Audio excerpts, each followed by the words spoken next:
प्रधानमंत्री नरेंद्र मोदी अब से थोड़ी ही देर बाद शाम 7 बजे करेंगे परीक्षा पे चर्चा। कार्यक्रम के माध्यम से परीक्षा की तैयारी और तनाव प्रबंधन को लेकर विद्यार्थियों को देंगे टिप्स।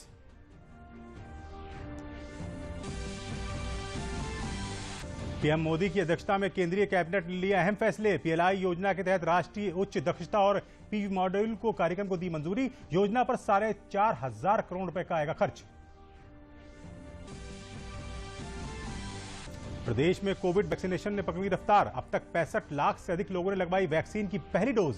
11 लाख लोग लगवा चुके हैं दूसरी डोज।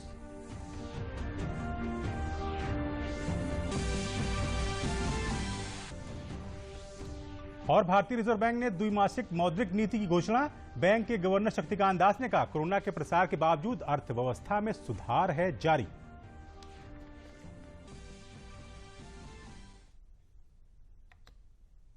नमस्कार, मैं दिलशाद। समाचार विस्तार से। सबसे पहले आपको बता दें कि प्रधानमंत्री नरेंद्र मोदी अपने वार्षिक कार्यक्रम परीक्षा पर चर्चा के तहत आज शाम 7 बजे यानी अब से कुछ देर बाद छात्रों, अभिभावकों और शिक्षकों के साथ संवाद करेंगे। प्रधानमंत्री नरेंद्र मोदी हर साल बोर्ड की परीक्षाओं से पहले छात्रों से बात करके उनके तनाव को कम करने की पहल करते हैं, जिसमें देश विदेश के हजारों छात्र जुड़ते हैं। कोरोना के कारण यह कार्यक्रम पहली बार वर्चुअल माध्यम से आयोजित किया जाएगा।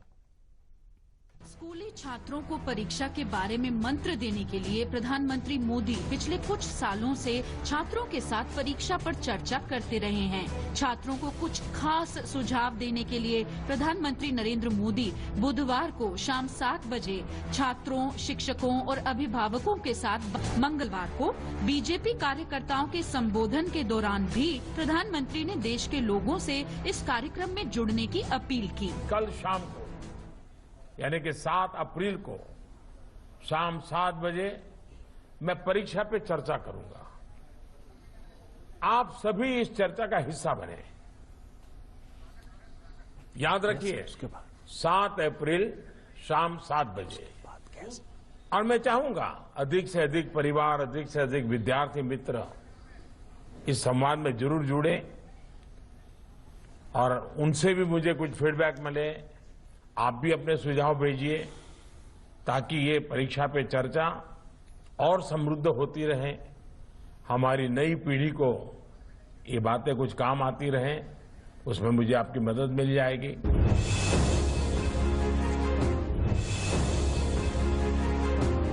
कोरोना के कारण ये कार्यक्रम पहली बार वर्चुअल माध्यम से आयोजित किया जा रहा है। प्रधानमंत्री मोदी ने सोमवार को एक वीडियो संदेश के माध्यम से ये जानकारी साझा करते हुए कहा था कि पिछले 1 साल से हम कोरोना के बीच जी रहे हैं। इसके कारण ये कार्यक्रम एक नए फॉर्मेट में आयोजित किया जा रहा है।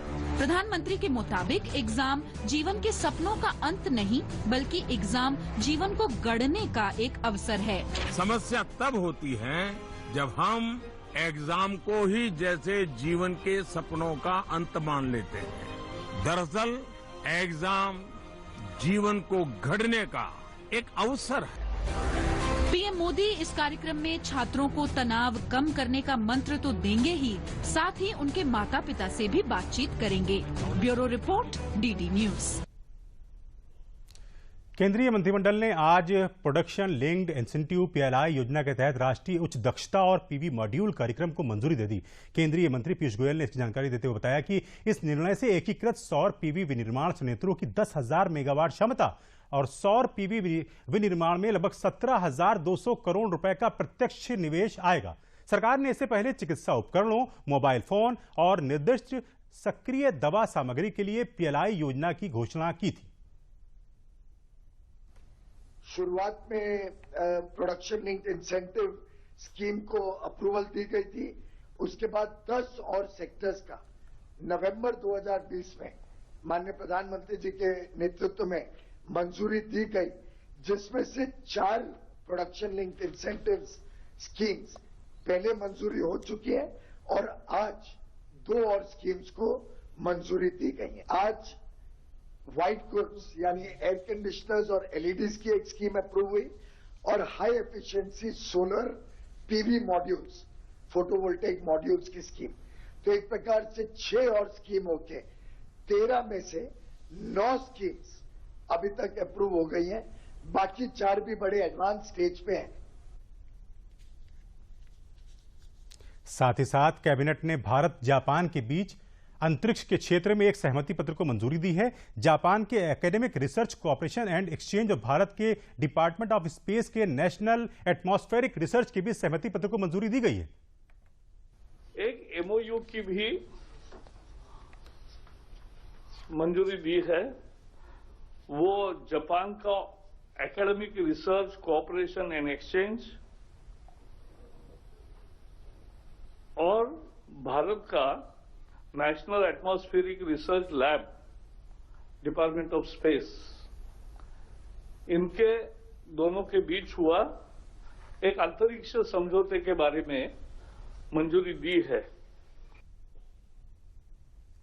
और इन सबके बीच भारत में कोरोना के खिलाफ जारी जंग में सरकार के बेहतरीन प्रयासों के जरिए सफल परिणाम सामने आ रहे हैं। स्वास्थ्य और परिवार कल्याण मंत्रालय के मुताबिक देश में कोरोना वायरस महामारी से संक्रमित लोगों में से अब तक 1,17,92,135 मरीज स्वस्थ हो चुके हैं, जिसके बाद देश में रिकवरी रेट 92.11% हो गई है। देश में कोविड से मृत्यु दर घटकर 1.30% रह गई है। पिछले 24 घंटों में 59,856 कोरोना मरीज ठीक हुए हैं। पूरे देश में कोविड-19 की अब तक 8,70,00,000 से अधिक खुराकें दी जा चुकी हैं।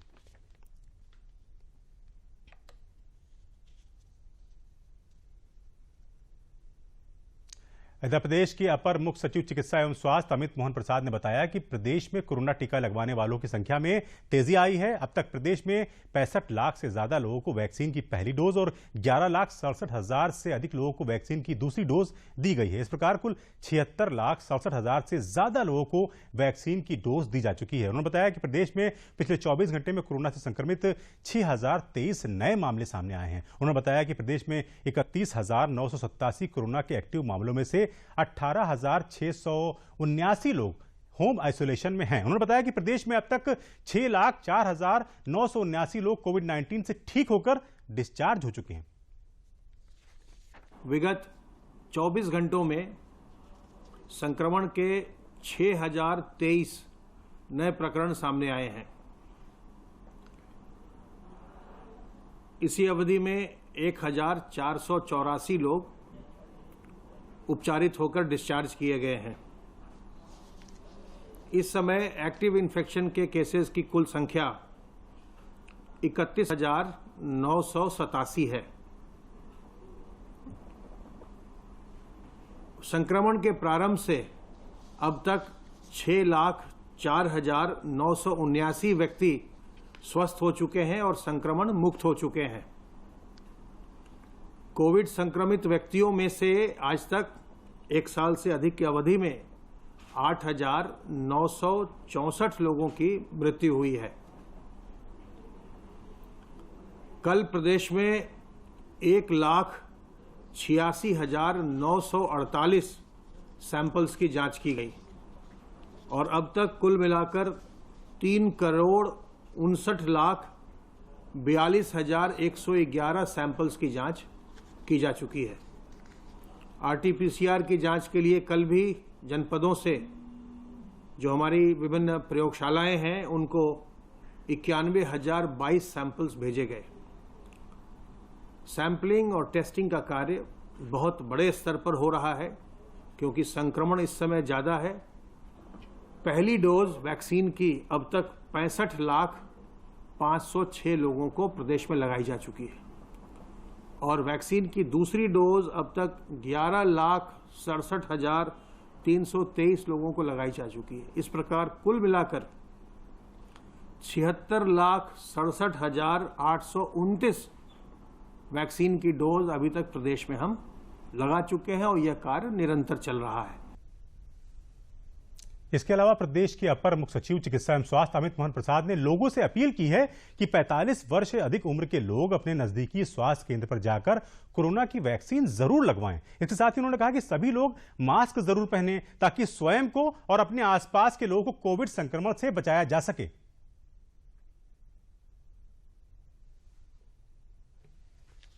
45 वर्ष से ऊपर के सभी लोगों का वैक्सीनेशन प्रारंभ कर दिया गया है।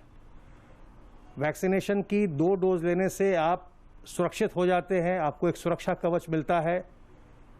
वैक्सीनेशन के लिए अगर आप सरकारी अस्पतालों में जाते हैं वो बिल्कुल निःशुल्क है।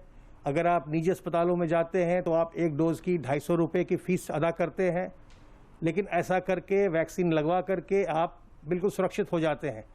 तो आपसे सबसे अनुरोध है कि अगर आप 45 साल से अधिक उम्र के व्यक्ति हैं, अपना वैक्सीनेशन जरूर करवाइए, और अगर आप युवा हैं तो अपने घर के जो बड़े बुजुर्ग हैं उन्हें वैक्सीनेशन सेंटर पर ले जाइए, उनका वैक्सीनेशन जरूर करवाइए।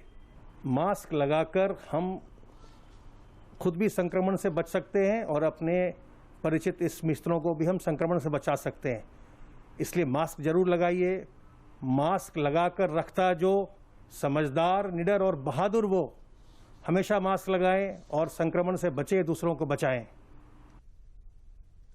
दरअसल पूरे देश में सरकार के निर्देश पर कोविड-19 वैक्सीनेशन की ड्राइव चल रही है। प्रदेश में भी इसका असर दिख रहा है। अस्पतालों में लोग वैक्सीनेशन करा रहे हैं। लखनऊ में बड़ी तादाद में 45 साल से अधिक उम्र के लोग अपने नजदीकी स्वास्थ्य केंद्र पर कोरोना का टीका लगवाने पहुंच रहे हैं। इसके साथ ही वो लोगों से अपील कर रहे हैं कि कोरोना को हराने के लिए टीका जरूर लगवाएं।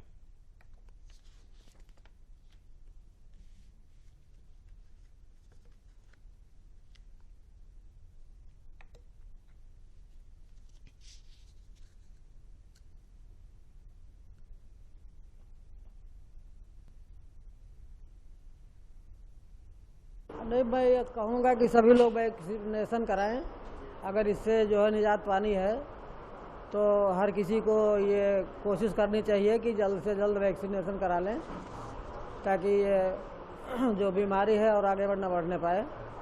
मैंने पिछले 27 मार्च को कोविशील्ड टीका लगवाया है और ये टीका सबको लगवाना ज़रूरी है, क्योंकि सुरक्षित भी रहना है और जान भी बचानी है। और कोरोना को देखते हुए सभी लोगों को ये टीकाकरण करा लेना चाहिए। और बहुत अच्छी बात है जिन्होंने लगाया है, और मैं सबको यही सलाह दूंगा, निवेदन करूंगा कि सभी लोग टीकाकरण करा लें। मेरा नाम मनीषा श्रीवास्तव है। मैं मानस इनक्लेव कॉलोनी इंदिरा नगर से आई हूँ और सबको वैक्सीनेशन करा लेना चाहिए, बहुत ज़रूरी है। बहुत आदमी कॉन्फिडेंस महसूस करता है लगवा के। हमारा नाम अंजू अग्रवाल है। हमको इंजेक्शन लगा, वैक्सीन लगी, हमको कोई परेशानी नहीं है। और इसका बहुत गवर्नमेंट को बहुत धन्यवाद है, हॉस्पिटल वालों को, सभी को बहुत धन्यवाद। खासकर से वरिष्ठ नागरिकों से अनुरोध है कि कोविड प्रोटोकॉल में का जितनी भी गाइडलाइंस है पालन अवश्य करें, और सबसे महत्वपूर्ण है मास्क को जरूर पहने, और अगर 45 प्लस है तो आप वैक्सीनेशन जरूर कराएं। हम सभी लोगों ने वैक्सीन आज लगवाई है और सबसे ये रिक्वेस्ट करते हैं कि वो सभी इसमें सतर्क रहें। सावधानी ये है कि मास्क लगा के रखें तो बचाव बहुत हद तक अपने आप किया सकता है। मैंने अभी वैक्सीनेशन कराया है और मुझे कोई भी दिक्कत नहीं हुई, बल्कि बहुत आराम से बिल्कुल जैसे सामान्य तरीके से इंजेक्शन जैसा लगता है उस तरह से अनुभव हुआ।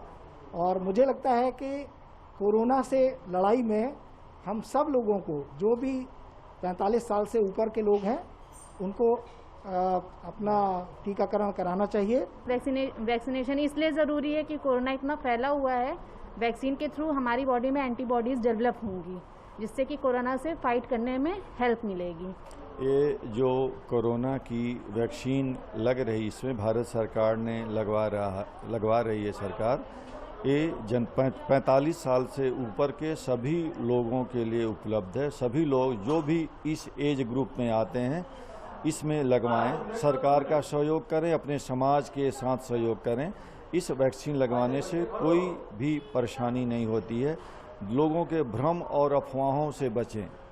जनता को इसको मैक्सिमम उत्सव की तरह मनाना चाहिए। वैक्सीनेशन में बढ़ चढ़ के हिस्सा लें। हाथ साबुन से धुलना या सैनिटाइज करना। तीसरा, 2 गज की दूरी आपस में ज़रूर रखें और भीड़ भाड़ वाली जगहों पे अनावश्यक जाने से बचें।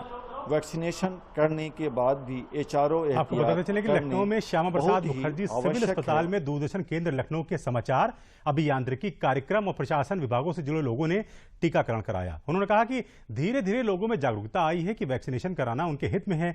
टीकाकरण पूरी तरह सुरक्षित है और इससे किसी भी तरह के डर अथवा भ्रम की जरूरत नहीं है। सिविल अस्पताल में कोविड-19 टीकाकरण प्रभारी डॉक्टर NB सिंह ने बताया कि अगर कोरोना को मात देनी है तो वैक्सीनेशन आवश्यक है और इसको लेकर कई संस्थान सामूहिक रूप से तो कई लोग निजी रूप से अस्पतालों में जाकर टीकाकरण करा रहे हैं।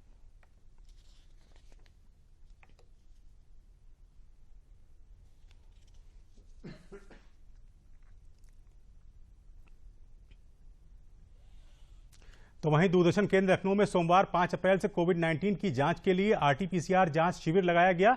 केंद्र में कार्यरत सभी अधिकारी कर्मचारियों की कोरोना संक्रमण की जांच की जा रही है। केंद्र परिसर में मंगलवार को लगातार दूसरे दिन कोविड-19 की जांच की गई और सभी अधिकारियों कर्मचारियों ने बढ़ चढ़कर भाग लिया। उप निदेशक समाचार यास्मीन फारूकी ने दर्शकों को संदेश देते हुए कहा कि न सिर्फ कोरोना जांच और टीकाकरण कोरोना संक्रमण का बचाव है, बल्कि मास्क का लगातार प्रयोग और 2 गज की दूरी बनाए रखना और बार बार हाथ धोना या सैनिटाइज करना भी बहुत आवश्यक है।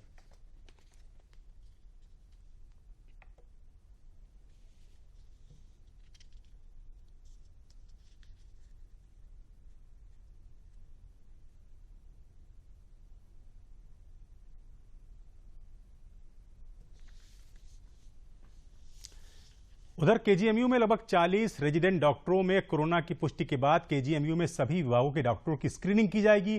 KGMU के प्रवक्ता डॉक्टर सुधीर ने बताया कि सभी डॉक्टरों की स्क्रीनिंग की जाएगी जिससे कि कोरोना संक्रमण को रोका जा सके। उन्होंने कहा कि मरीजों को बेहतर इलाज मिले, इसके भी इंतजाम किए जा रहे हैं। उन्होंने कहा कि कोरोना काल के दौरान डॉक्टरों को संक्रमण से बचाना अहम है ताकि अन्य मरीजों का इलाज हो सके। संक्रमण के मद्देनजर किंग जॉर्ज चिकित्सा विश्वविद्यालय प्रशासन द्वारा विभिन्न विभागों में स्क्रीनिंग कराने का निर्णय लिया गया है।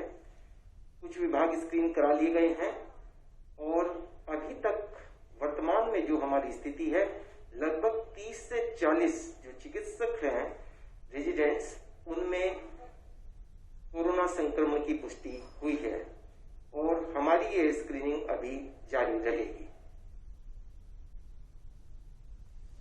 उधर हापुड़ जनपद में कोरोना के बढ़ते मामलों को देखते हुए कोविड नियमों का पालन और मास्क का उपयोग करते हुए कोरोना वैक्सीनेशन किया जा रहा है। इसके साथ ही कोविड नियमों के बारे में भी लोगों को जागरूक किया जा रहा है। जनपद में 45 वर्ष से अधिक व्यक्तियों को विशेष रूप से कोविड वैक्सीनेशन का लाभ दिया जा रहा है। नगर के स्थानीय सरकारी अस्पतालों से लेकर जिला अस्पतालों में भी कोविड वैक्सीन लगाई जा रही है। वहीं वैक्सीन लगवाने के बाद लाभार्थी भी सरकार का धन्यवाद कर रहे हैं। CMO डॉक्टर रेखा शर्मा ने बताया कि जनता को कोरोना से बचाने के उद्देश्य से लगातार टीकाकरण अभियान चलाया जा रहा है। उन्होंने जनता से अपील की है कि वैक्सीन लगने के बाद भी सोशल डिस्टेंसिंग का पालन करें और मास्क का उपयोग अवश्य करें।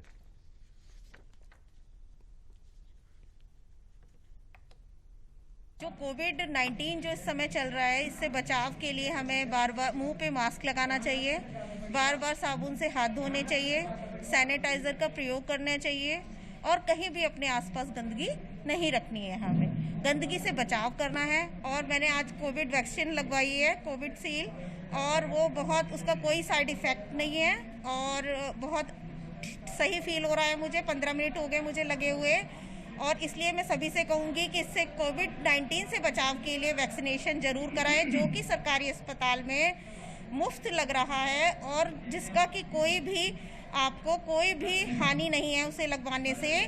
मैंने भी कोविड वैक्सीन लगवाया है और मैं सभी लोगों से आग्रह करता हूं कि वो इस क्षेत्र में बढ़ चढ़कर हिस्सा लें ताकि हम अपने लिए और अपनों के लिए सुरक्षित एक समाज बेहतर बना सकें, जिससे कि आने वाली पीढ़ी और हमारी खुद की जीवन सुरक्षित रहे इस वायरस से।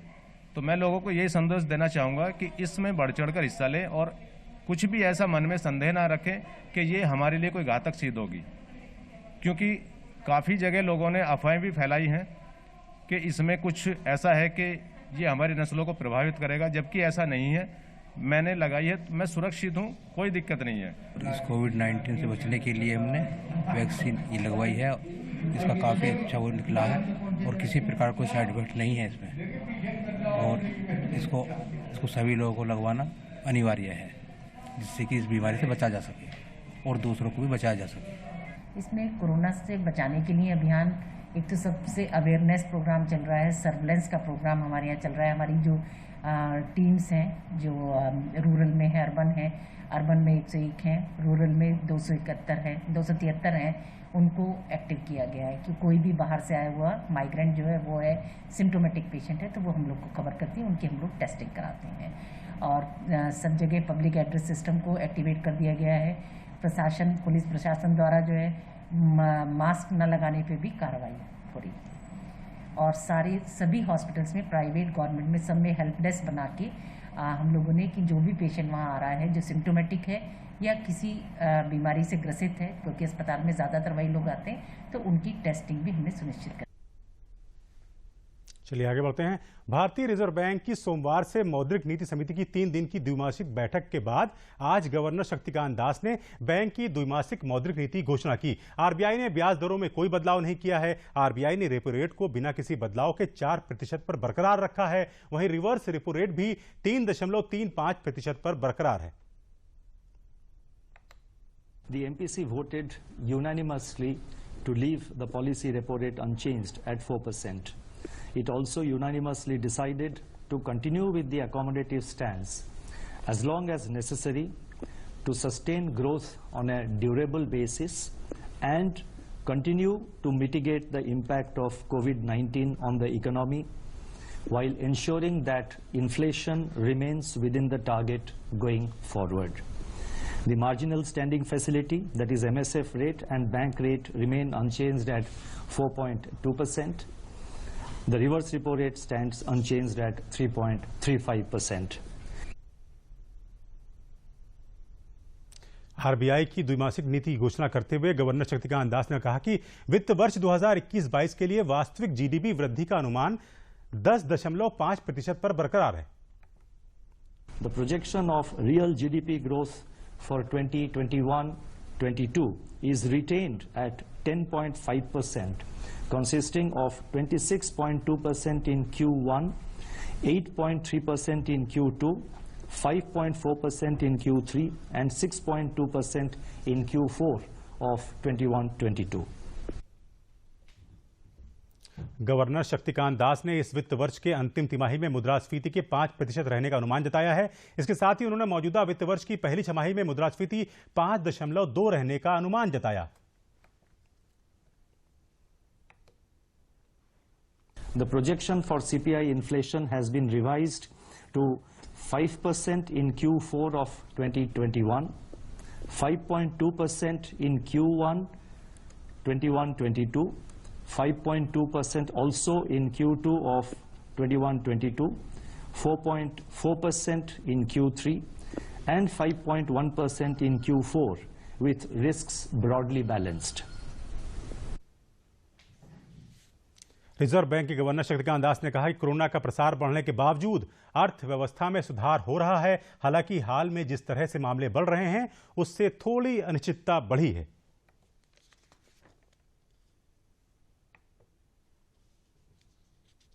In India, we are now better prepared to meet the challenges posed by this resurgence of infections. Fiscal and monetary authorities stand ready to act in coordinated manner to limit its spillovers to the economy at large and contain its fallout on the ongoing process of recovery. उधर चित्रकूट में द्वितीय चरण में होने वाले त्रिस्तरीय पंचायत चुनाव की नामांकन की प्रक्रिया शुरू हो गई है। जिले में 17 जिला पंचायत सदस्य सहित 331 प्रधान, 4177 ग्राम पंचायत सदस्य एवं 431 ब्लॉक सदस्य पद के लिए नामांकन हो रहे हैं। कलेक्ट्रेट एवं ब्लॉकों में सुबह 9 बजे से ही नामांकन के लिए प्रत्याशियों की लंबी लंबी कतारें लग रही हैं। जिला निर्वाचन अधिकारी शुभ्रांत कुमार शुक्ला ने बताया कि नामांकन के लिए सभी इंतजाम किए गए हैं। जहां जिला पंचायत सदस्य पद प्रत्याशी कलेक्ट्रेट परिसर में नामांकन करेंगे तो वहीं प्रधान ग्राम सदस्य व बीडीसी सदस्य ब्लॉकों में नामांकन करेंगे। उन्होंने बताया कि कोरोना महामारी की नई गाइडलाइन के अनुसार सिर्फ प्रत्याशी और उसका एक प्रस्तावक ही नामांकन कक्ष में जा सकेगा। और ग्राम प्रधान, ग्राम पंचायत सदस्य तथा बीडीसी के लिए नामांकन विकासखंड कार्यालय पे, सभी विकासखंड कार्यालय जो 5 हैं हमारे, वहाँ पे नामांकन का कार्य आज सुबह 7 अप्रैल को सुबह 8 बजे प्रारंभ हुई। वहाँ पे अच्छी से तैयारी करा दी गई है। ARO सारे बैठे हुए हैं और जहाँ तक रही कोविड के गाइडलाइंस की, तो उनको ये कहा गया है कि मास्क लगा के ही हमारे उम्मीदवार या प्रस्तावक परिसर में जाएंगे। सभी स्थलों पे सुरक्षा की विधिवत व्यवस्था है। हमारे पुलिस के अधिकारीगण वहाँ पे लगे हुए हैं, मजिस्ट्रेट लगे हुए हैं और उनको एक एक करके कोविड के गाइडलाइंस के हिसाब से नामांकन के कार्य के लिए उसमें सहयोग कर रहे हैं। प्रदेश में हो रहे त्रिस्तरीय पंचायत चुनाव के क्रम में जनपद वाराणसी में भी दूसरे चरण के लिए 19 अप्रैल को होने वाले चुनाव के लिए ग्राम प्रधान सहित जिला पंचायत सदस्य के लिए नामांकन की प्रक्रिया शुरू हो गई है। जिले में कोरोना के मद्देनजर सोशल डिस्टेंसिंग और मास्क के बिना प्रत्याशियों का नामांकन स्वीकार नहीं किया जा रहा था। नामांकन स्थल पर प्रदेश में पहली बार स्वयं सहायता समूह की महिलाओं के द्वारा खान पान के लिए कैंटीन का संचालन किया जा रहा है, जिससे जहां पर इन महिलाओं को रोजगार मिला, वहीं पर आने वाले प्रत्याशियों को भी सुविधा उपलब्ध हो रही है। वाराणसी के हरुआ ब्लॉक के विकास अधिकारी धर्मेंद्र कुमार द्विवेदी ने बताया कि शासन की पूरी गाइडलाइन के अनुसार नामांकन की प्रक्रिया संपन्न हो रही है। वाराणसी में जिला पंचायत सदस्यों की 39 सीटें हैं। वाराणसी में मतदान की प्रक्रिया 19 अप्रैल को संपन्न होगी।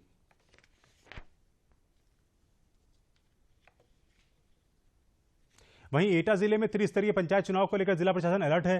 जिला निर्वाचन अधिकारी डॉक्टर विभा चहल जिले के संवेदनशील और अति संवेदनशील इलाकों में एसएसपी उदय शंकर सिंह के साथ भ्रमण कर चुनाव के संबंध में ग्रामीण इलाकों में लोगों से सीधा संवाद कर रही हैं। अति संवेदनशील तहसील अलीगंज पर चुनाव आयोग की भी कड़ी नजर बनी हुई है, जिसको लेकर जिलाधिकारी ने काफिले के साथ मार्च किया।